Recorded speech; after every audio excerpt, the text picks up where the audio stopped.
สวัสดีทุกท่านเนาะถือว่ามื้อนี้ข้าพเจ้าจะมาแนะนำเกี่ยวกับผลิตภัณฑ์ใหม่ของบริษัท CIT เราเนาะซึ่งว่าจะเป็นระบบโปรแกรม ePost CIT ระบบ Advanced เลยเนาะที่ว่าสามารถใช้คุ้มครองและจัดการธุรกิจการขายถือว่าขายนี่เป็นขายทุกอย่างเนาะขายหยังก็ได้เนาะเป็นแบบ Advanced เลยเนาะเอามาเข้าเนื้อในเลยเนาะที่เว็บเบราว์เซอร์นี่เข้ามาแล้วเนาะเว็บไซต์ของบริษัทเนาะเข้ามาผลิตภัณฑ์เนาะเข้าไปโปรแกรมโพสต์ผ่านมือถือเนาะจะปรากฏหน้าต่างตัวนี้ขึ้นมาเนาะแล้วผลิตภัณฑ์ที่เราจะมาแนะนำก็คือ ePost CIT Advanced เนาะถือว่าตัวนี้แล้วมันเป็นผลิตภัณฑ์ใหม่ของบริษัทเราเนาะตัวนี้เป็นข้าพเจ้าได้เอาเกี่ยวกับรูปขึ้นมาซื้อเนาะรายละเอียดมันจะไปแนะนำในวิดีโอนี้เลยเนาะ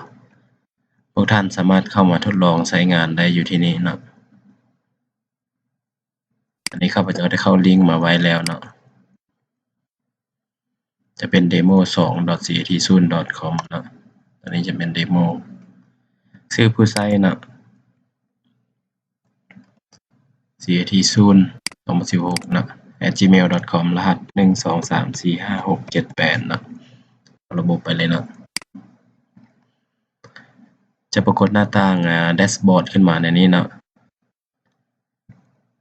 ถือว่าโปรแกรมนี้จะเป็นโปรแกรมโพสต์ในรูปแบบใหม่เนาะ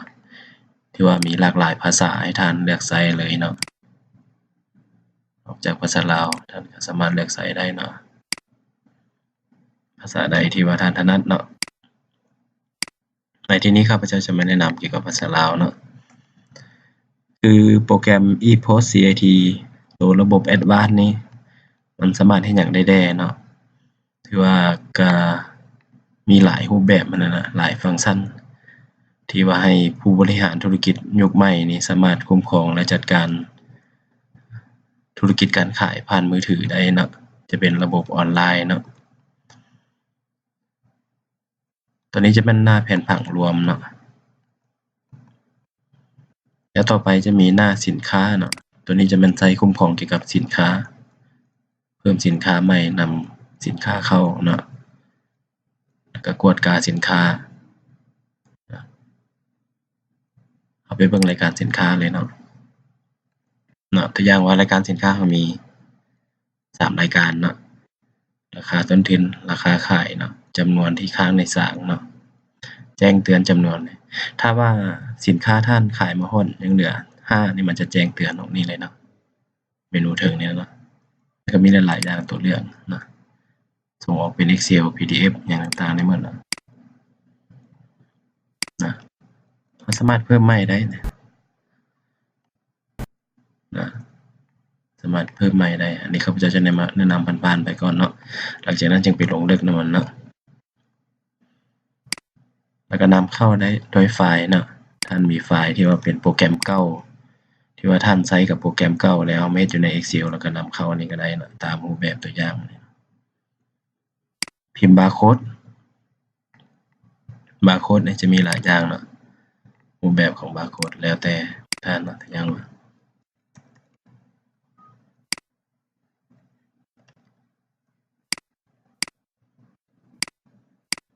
ลองให้เบิ่งเนาะ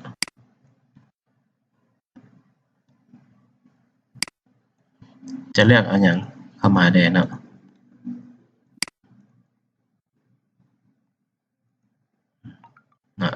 นี่รหัสบาร์โค้ดที่เราสร้างขึ้นเองเด้อแต่ส่วนหลายมันจะนำใช้บาร์โค้ดที่มาจากโรงงานเลยเนาะที่ว่ามันติดนำสินค้ามาเลยเนาะตัวนี้เนาะการปรับจำนวนสินค้าเนี่ยตัวอย่างว่าจำนวนสินค้าในสากตัวใดที่บ่ถึกเนาะโดยที่เราไปกวดกาเราก็สามารถปรับได้เนาะมีในการปรับเนาะกวดกาสินค้าในสากสามารถกวดได้ปัจจุบันนี้เรามี2สากเนาะเราสามารถตั้งค่าได้ตัวนี้เนาะต่อไปมันการขาย การขายนี่จะมี2รูปแบบการขายคือขายแบบโพสต์และก็ขายแบบทั่วไปเนาะเอาไปเบิ่งรายการขายเนาะอันนี้มันขายแบบทั่วไปเนาะอย่างว่าขายแบบนี้ลูกค้ายังติดหนี้อยู่เนาะสามารถคุ้มครองหนี้นำลูกค้าได้หมดนั่นตัวนี้เนาะแล้วตัวสำคัญตัวนี้มันจะขายโพสต์เนาะแต่ว่าเรามาเบิ่งยอดขายก่อนเนาะส่วนหลายขายโพสต์แม่นจำพวกบรรดาห้านมินิมาร์ทห้านซุปเปอร์มาร์เก็ตอีหยังต่างๆเนาะตัวนี้ใช้คุ้มครองได้หมดเนาะคุ้มครองได้หลายสาขาเองเนาะขอโทษเนาะหลายสางเนาะบ่แม่นหลายสาขาเนาะเราไปทดลองการขายโพสต์เบิ่งเนาะ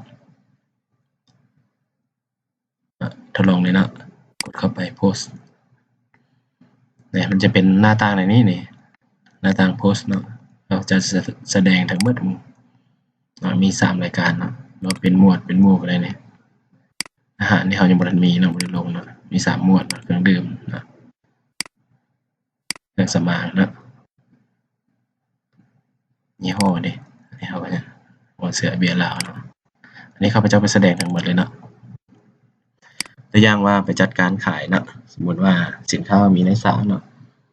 ข้าพเจ้าก็ใช้เครื่องบาร์โค้ดยิงเนาะเอาเปลี่ยนภาษาลาวก่อนมาเป็นภาษาอังกฤษเพราะว่าบาร์โค้ดมันจะเป็นตัวเลขเนาะฉันบ่เข้าใจตัวอย่างว่าเข้ามาโพสต์ใหม่เนาะปรับขึ้นไปใหม่ซะเข้าใหม่เข้าโพสต์เนาะเนี่ยมันจะเคอร์เซอร์หรือว่าเมาส์มันจะไปติ๊กอยู่หั่นเลยเนาะถ้าเอาไปติ๊กเอาตัวอื่นก็ต้องติ๊กเมาส์อยู่หั่นเนาะเวลาไปสแกนง่ายเนาะรายการขึ้นมานะเอายิงเทื่อนึงมันจะออกเทื่อนึงเนาะตัวนี้มันจะสะดวกในการจัดการขายเนาะเช่นว่าพวกท่านใช้เครื่องอ่านบาร์โค้ดที่มันอ่านออโต้เนาะเวลาเอาสินค้าไปเรียงใส่แล้วมันจะอ่านให้ออโต้แล้วมันจะขึ้นมาเลยเนาะตัวอย่างว่าโอ้ไปลงยิงออก2เนาะลบทิ่มเลยเนาะตัวนี้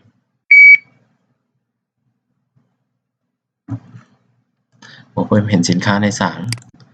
เพราะว่าอยู่ในนี้เนาะมันบางรายการจะบ่มีอยู่ในสางจำปาสักเนาะเราจะมียิงรายการอื่นนะรายการอื่นที่มีเนาะเพราะว่าตัวนี้เราจัดการขายอยู่ในสางจำปาสักด้วยตัวนี้นะเดี๋ยวข้าพเจ้าไปทดลองใหม่ก็ได้เนาะยกเลิกเนาะโอเคเนาะไปเลือกสางนครหลวงเนาะโอเคทั้งหมดเนาะนครหลวงอีจันทน์เนาะโอเคยิงใหม่เบิ่งนะรายการ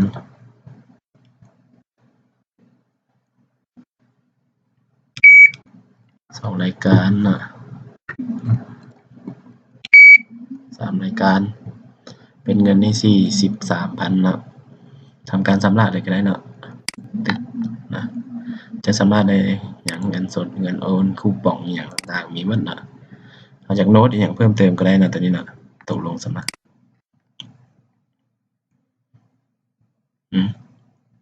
มันจะมีรูปแบบใบบินแล้วเนาะตัวอย่างว่าถ้าเรามีเครื่องพิมพ์น้อยเนาะก็สามารถเลือกได้เนาะปรับได้เด้อตัวนี้ข้าพเจ้าจะไปปรับเลยเนาะให้พวกท่านเห็นเลยนะ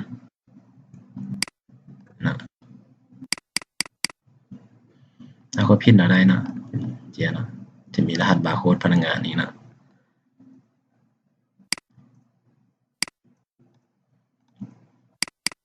อันนี้มันเวลาเราลงกับพรินเตอร์ตัวจริงนะพรินเตอร์น้อยๆนะแล้วเราสามารถจัดการตั้งค่าได้อยู่ในนี้เลยเนาะอันนี้ข้าพเจ้าจะบ่พิมพ์เนาะเดี๋ยวนะก็เห็นรายละเอียดตัวจริงนะเราสามารถพิมพ์ส่งอีเมลไปให้ลูกค้าก็ได้เนาะประเทศที่เขาจะทันสมัยเขาจะลิ้นนำเมลมาแล้วนะอย่างนี้เนาะใบบินอย่างต่างๆเนาะพิมพ์ก็ได้เนาะกลับไปหน้าโพสต์ใหม่นะ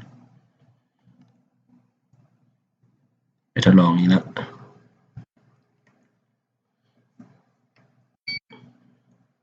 เมื่อเรามาซื้อตัวนี้เนาะทาผิววัสลินเนาะจำนวนเท่าใดตีใส่8,000อย่างก็ได้เนาะลบออกก่อนมันจะคูณให้ออโต้เลยเนาะส่วนลดได้เราจะส่วนลดเพิ่มก็ได้เนาะเอาลดให้ 5,000 อีกก็ได้เนาะโอเคนะยังเหลือ170,000เนาะ สำนักเลยเนาะเป็นเงินทั้งหมดเนาะหรือว่าเราสำนักเท่าใด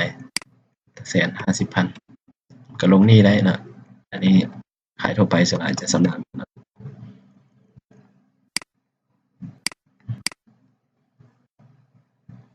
ะถือว่านั้นมันจัดการขายโพสต์เนาะหลักๆมันโปรแกรมตัวนี้มันจะมาจัดการขายเกี่ยวกับตัวนี้นั่นเนาะหลังจากขายเรียบร้อยแล้วก็ปิดไปเนาะยอดขายจะเพิ่มขึ้นเลยเนาะเบิ่งรายการขายยอดขายโพสต์เนาะเนี่ยนะ170,043,000ที่เราขายเนาะตัวนี้สามารถปิดมือได้เนาะสำหรับพนักงานอีหยังต่างๆมันจะมีระบบรายงานมีเงินเท่าใดอีหยังต่างๆเปลี่ยนกะกันอีหยังต่างๆเนาะได้หมดเนาะตัวนี้เนาะมีการจัดส่งเนาะมีคูปองแนะนำต่อไปเนาะมีระบบใบเสนอราคารายการสั่งซื้อเนาะสั่งซื้อตัวนี้มันสั่งซื้อจากบริษัทใหญ่เนาะหรือว่าที่เอาซื้อมาขายเนาะจัดการย้ายสางเนาะส่งสินค้าคืนเนาะผู้คนนี่จะมีรายการผู้ใช้ระบบเนี่ยรายการผู้รับเงินหมายความว่าพนักงานนั่นแหละมาสร้างอย่างนี้เนาะอย่างต่างๆเนาะอย่างว่ารายการพนักงานผู้ที่รับเงินเนาะรายการผู้จำหน่ายเนาะอันนี้ข้าพเจ้าลงไว้แต่ตัวเดียวเนาะเพื่อทดลองมีแจ้งเตือนเนาะรายการแจ้งเตือนอย่างต่างๆเช่นว่าสินค้าคือสินค้านี่นะที่มันยังเหลือ5นะมันจะแจ้งเตือนขึ้นมาโลดเพื่อให้ท่านอย่างติดตามสั่งสินค้าได้ง่ายเนาะปฏิทินเพื่อจัดการเกี่ยวกับวันที่เวลามีตั้งค่าต่างๆหลายระบบตั้งค่าระบบนะเลือกภาษาตั้งชื่ออีเมลอีหยังต่างๆสินค้าชั้นวางอีหยังต่างๆเนาะหลายๆอย่างรูปใส่แสดงหยังการขาย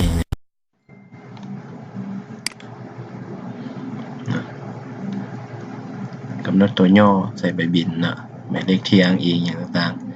ๆสกุลเงินว่าจะเอาหมายจำหมายจุดอย่างต่างๆเนาะสามารถกำหนดขึ้นได้สมมติว่าตัวนี้ข้าพเจ้าจะเอาตัวนี้ขึ้นหน้าเนาะโอเคเราบันทึกเบิ่งว่ายอดขายโพสต์เนาะ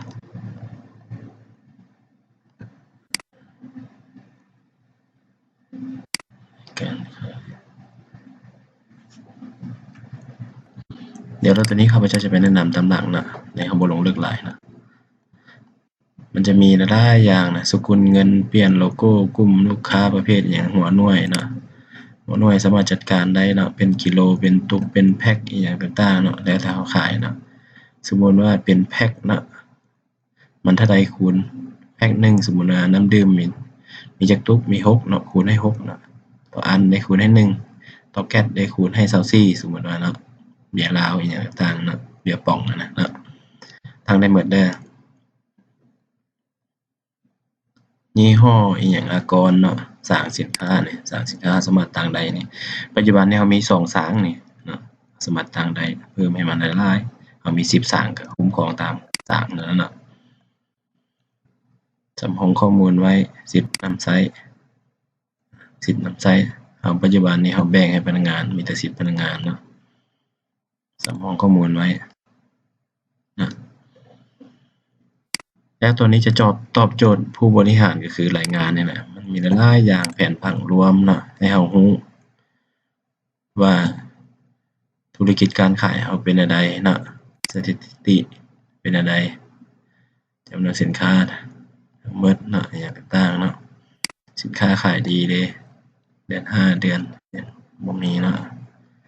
อันนี้เราขายในเดือน6เนาะจูนช่วงนี้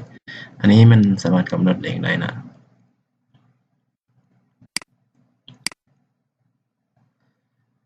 จะแนะนำเพิ่มเติมอีกแล้วตัวนี้เนาะ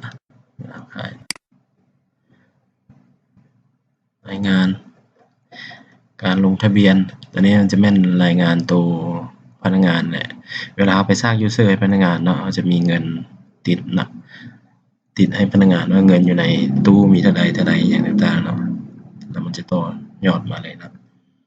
แจ้งเตือนนะงานสินค้าขายไปได้เลย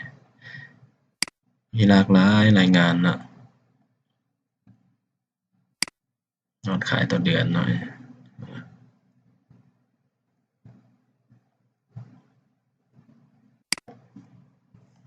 รายงานการขายเนาะเจอละเอียดเลยเนาะ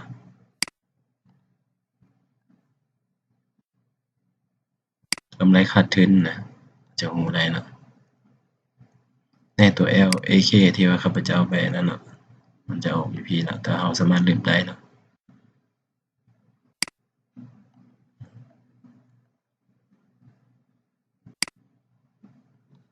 หลายอย่างนะ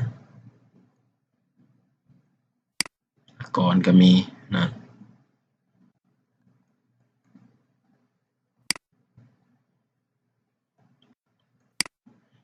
หลากหลายรายงานเด้อนะเราสามารถเบิ่งได้เนาะเราจะต้องการเบิ่งรายงานตัวใดเนาะมีหลากหลายเลยเนาะจากนั้นแต่มันเป็นวิดีโอแนะนำโดยรวมเกี่ยวกับโปรแกรม ePost CIT Advanced เนาะซึ่งมันจะช่วยให้พวกท่านสามารถคุ้มครองและบริหารธุรกิจการขายของท่านได้อย่างทันสมัยเนาะแล้วก็สามารถคุ้มครองผ่านมือถือได้เนาะยุคนี้เป็นยุค 4.0 แล้ววันหนึ่งก็สิเป็นยุค 5.0 แล้วทุกอย่างมันต้องอยู่ในมือถือหมดแล้วเนาะให้พวกท่านคุ้มครองและบริหารธุรกิจของท่านให้มันสะดวกว่องไวเนาะแล้วก็เบิ่งได้ทุกที่ทุกเวลาเนาะแล้วในวิดีโอหน้าเขาจะมาลงลึกเพิ่มเติมแต่ละรายการเนาะเจ้าขอขอบใจ